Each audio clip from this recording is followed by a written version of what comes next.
Welcome to Factful Fridays. Today we're showing you how to initialize your vehicle's anti-pinching safety feature.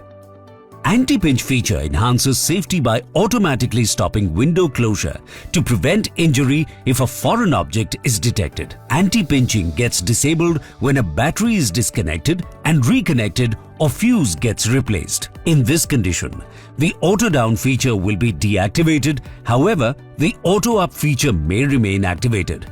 Now, let's see how you can initialize anti-pinching. Step 1. Turn the ignition switch to the on position, or press the engine switch to change the ignition mode to on. Step 2. Open the driver's window fully by holding the window switch in down position. Step 3.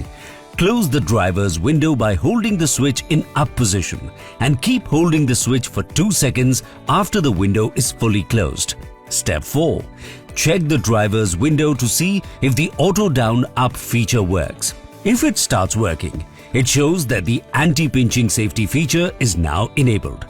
Anti-pinch helps but isn't foolproof. Stay cautious. Wrong setup may cause malfunctions. Want us to cover a specific topic? Drop your suggestions in the comments and you might see it in the next episode of Factful Fridays.